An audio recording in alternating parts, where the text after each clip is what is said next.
అనంతపురం జిల్లా రాయదుర్గం నియోజకవర్గంలోని మురిడి అర్చకుడికి మానవతా దృక్పథంతోనే లేఖ ఇచ్చారని ఎమ్మెల్యే కాల్వ శ్రీనివాసులు తెలిపారు. రాయదుర్గం నియోజకవర్గంలోని అత్యంత పవిత్రమైన మురళి ఆంజనేయ స్వామి క్షేత్రంలో గతంలో అర్చకుల మధ్య అసభ్యకర వివాదం చోటు చేసుకున్న విషయం తెలిసిందే. అనంతసేన భార్య ఫిర్యాదు మేరకు సంబంధిత అర్చకుడిని ఆలయం నుండి సస్పెండ్ చేయడంతో పాటు డి హిరేహల్ మండల పోలీస్ స్టేషన్లో కేసు కూడా నమోదైందని ఎమ్మెల్యే తెలిపారు. తర్వాత కొద్ది కాలంలో అర్చకుడి భార్య మరియు కుటుంబ సభ్యులు తనను కలిసి లేఖ ఇవ్వమని విజ్ఞప్తి చేశారని చెప్పారు. మండల నాయకులు కూడా అర్చకుడికి లేఖ ఇవ్వమని సూచించారు. నిజాలు నిర్ధారించుకున్న తర్వాత 5 నెలల క్రితం మానవతా దృక్పథంతోనే లేఖ ఇచ్చారని కాల్వ శ్రీనివాసులు వివరించారు. లేఖ విషయంలో ఎలాంటి ఆర్థికపరమైన లావాదేవీలు లేవని స్పష్టం చేశారు. అర్చకుడికి లేఖ ఇవ్వడం సరైన నిర్ణయం కాదని ఇప్పుడు ఆవేదన వ్యక్తం చేశారు. ప్రజాప్రతినిధిగా నాకు ఇచ్చిన సమస్యల పరిష్కారానికి సమాధాన బాధ్యత ఉంది. ఆ కారణంగానే లేఖ ఇచ్చాను. అయితే ఈ నిర్ణయం పట్ల నాకే బాధ కలిగిందని ఆయన పేర్కొన్నారు. అధికారులు కూడా అర్చకుడిని నియమించలేదు కాబట్టి ఎలాంటి నష్టం జరగలేదు. రాబో రోజుల్లో మరింత బాధ్యతాయుతంగా వ్యవహరిస్తూ ఆలయాలకు ఎటువంటి భంగం కలగజేయనని ఎమ్మెల్యే కాల్వ శ్రీనివాసులు అన్నారు.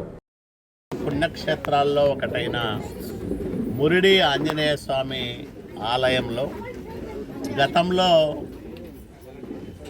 సస్పెన్షన్కు గురైన ఒక అర్చకుడు మళ్ళీ పునర్నియామకం విషయంలో పదే అర్చకుడు తర్వాత వాళ్ళ కుటుంబ సభ్యులు సంప్రదించిన తర్వాత నేను ఒక లేఖ ఇవ్వడం జరిగింది. నిజాలు నిర్ధారించుకొని ఇతనికి సహాయపడేది. 5 నెలల కిందట ఇచ్చిన ఆ లేఖను ఇటీవల కొంతమంది కావాలనే రాద్ధాంతం చేయడానికి ఉపయోగించుకున్నారు. అత్యంత పవిత్రమైన ఆలయంలో అర్చకత్వం చేసే విషయంలో గతంలో వివాదం తలెత్తిన మాట వాస్తవం. అతని భార్య ఫిర్యాదు మేరకు డి హిరేహల్ పోలీస్ స్టేషన్లో కేసు నమోదైతే ఆ నమోదైన కేసు ఆధారంగా అనంతసేన్ అనే అర్చకునికి ఆ బాధ్యతల నుంచి ప్రభుత్వం సస్పెండ్ చేయడం జరిగింది.